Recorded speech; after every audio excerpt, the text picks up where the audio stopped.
नमस्कार किसान साथियों, एग्रोजेटिस मैदान में आपका स्वागत है। आज हम बात करेंगे कपास या कॉटन की खेती कैसे करते हैं, इसमें लगने वाले कीट व रोगों की रोकथाम कैसे करते हैं। इसलिए वीडियो के अंत तक हमारे साथ बने रहें।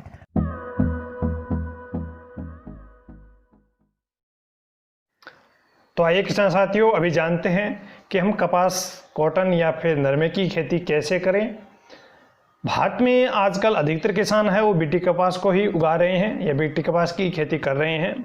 बीटी कपास है उसके अंदर दो प्रकार की वैरायटियां हैं, BG1 और BG2। ये दोनों ही प्रकार की वैरायटियां हैं। वह कुछ कीटों के प्रति प्रतिरोधकता पाई जाती है इन वैरायटियों के अंदर, जिसके कारण इनका प्रचलन अधिक है बीटी कपास का।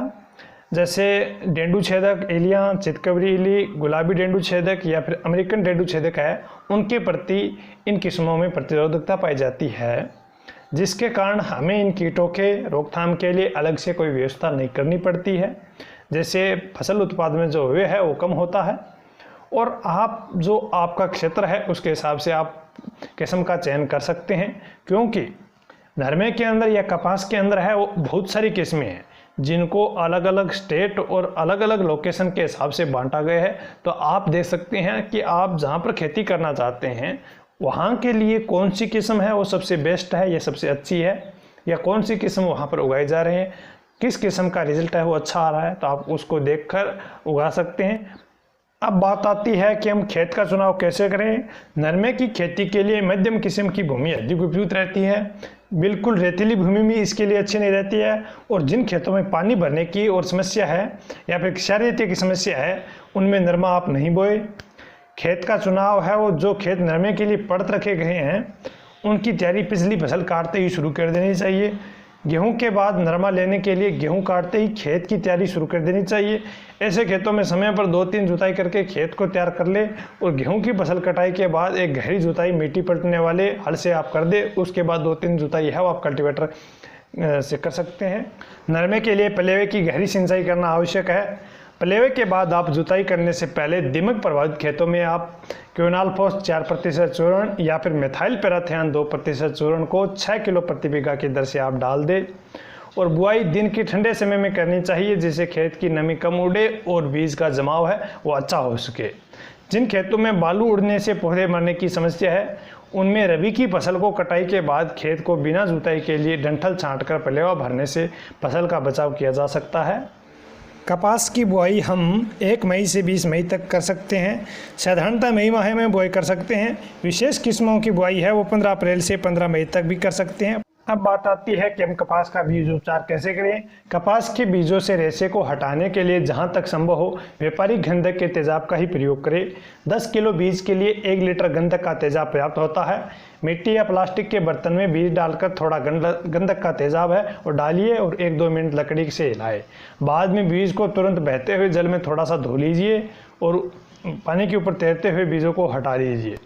बीज के अंदर पाई जाने वाली गुलाबी लट कोई रोकथाम के लिए आप आवश्यकता अनुसार 4 से 40 किलो बीज को 3 ग्राम एल्युमिनियम फास्फाइड से कम 24 घंटे तक ध्रुमित कर सकते हैं या घुमित कर सकते हैं। यदि ध्रुमित करना संभव नहीं हो तो बीज को तेज धूप में फैलाकर कम से कम 6 घंटे तक आप तपाएं। कपास के अंदर देसी कपास, अमेरिकन कपास, संकर कपास और बीटी कपास, इन सभी की बीज दर है वो अलग अलग है।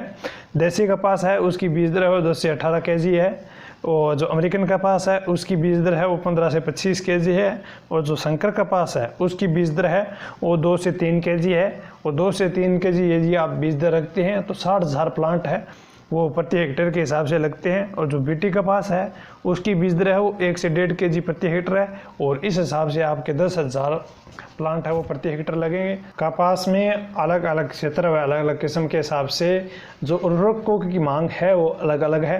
तो आप जिस क्षेत्र पर भी कपास की खेती करना चाहते हैं उस क्षेत्र की आप मिट्टी का नमूना लेकर प्रयोगशाला में जांच करवाकर उस आधार पर आप अपनी कपास की फसल को उर्वरक व खाद दे सकते हैं। रेशे रहित 1 किलोग्राम नरमे के बीज को 5 ग्राम इमिडाक्लोप्रिड और या फिर 4 ग्राम थायोमेथ्योक्साम से उपचार कर पत्ती रस चूसक हानिकारक कीट व पत्ती मरोड़ वायरस को कम किया जा सकता है। जुआनी अंगमारी रोग की रोकथाम हेतु बोए जाने वाली प्रति बीघा बीज को 1 ग्राम स्ट्रेप्टोसाइक्लिन या 10 ग्राम प्लांटोमाइसिन दवा के 1 लीटर पानी की घोल में 8 से 10 घंटे भिगोए। रेशे रहित बीजों को है 2 घंटे से अधिक नहीं भिगोए। और नरमे के अंदर है वो आप यूरिया को आप 3 भागों के अंदर दें, तथा फास्फोरस है उसके लिए आप एसएसपी का प्रयोग करें, सिंगल सुपर फास्फेट का। उसको आप बुआई से पहले ड्रिल के द्वारा खेत में दे दें एक साथ में ही। और यदि आप नरमे की फसल में 2.5 टन अच्छी तरह से सड़ी हुई गोबर की खाद है वो देते हैं तो आप 50% तक नाइट्रोजन उर्वरकों में कटौती कर सकते हैं। यदि रासायनिक उर्वरकों की आधी मात्रा NPK प्लस 2.5 टन प्रति बीघा की दर से गोबर की अच्छी तरह से सड़ी हुई खाद देते हैं और यूरिया उर्वरक 2% की दर से 15 दिन के अंतराल पर 2 पर्णीय छिड़काव चरम पुष्पन अवस्था पर करने से पैदावार में बढ़ोतरी पाई गई है। इस प्रकार रासायनिक उर्वरकों की 50% मात्रा है प्रति बीघा घटाई जा सकती है। जड़ गलन समस्या वाले खेतों में बुआई से पूर्व 6 किलोग्राम व्यापारिक जिंक सल्फेट प्रति बीघा की दर से मिट्टी में डालकर मिला दें। जिन खेतों में जड़ गलन का रोग का प्रकोप है वो अधिक है उन खेतों के लिए बुआई से पूर्व 2.5 किलोग्राम ट्राइकोडर्मा हर्जेनियम को 50 किलोग्राम आर्द्रता युक्त गोबर की खाद में अच्छी तरह से मिलाकर 10 से 15 दिनों के लिए छाया में रख दे। इस मिश्रण को बुआई के समय 1 बीघा में पलेवा करते समय मिट्टी में मिला दे। और जिन मृदाओं में जिंक की कमी हो, मृदा परीक्षण के आधार पर निर्धारित किया गया हो और गेहूं के अंदर जिंक का प्रयोग नहीं किया गया हो तो उस स्थान में कपास में 6 किलोग्राम जिंक सल्फेट प्रति बीघा की दर से अंतिम जुताई से पूर्व सूखी मिट्टी में मिलाकर समान रूप से भड़काव करके आप बुआई करें। फूल व टिंडों के गिरने की रोकथाम के लिए स्वतः गिरने वाली पुष्प कलियों और टिंडों को बचाने के लिए एसिमोन या प्लानोफिक्स का 2.5 मिलीलीटर प्रति 100 लीटर पानी में घोल बनाकर पहला छिड़काव हुआ कलियां बनते समय तथा दूसरा छिड़काव हुआ टिंडों के बनना शुरू होते ही करना चाहिए।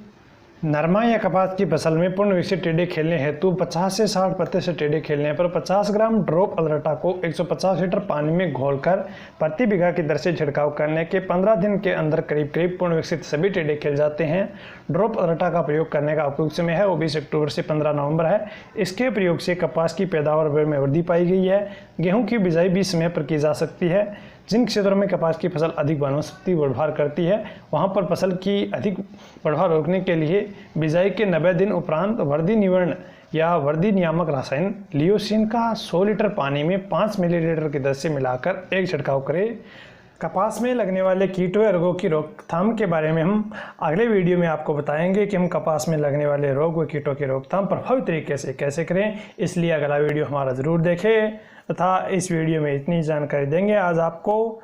और यदि आपको ये जानकारी पसंद आई तो हमारी वीडियो को लाइक, चैनल को सब्सक्राइब तथा पास वाली घंटी को दबाना ना भूलें। धन्यवाद।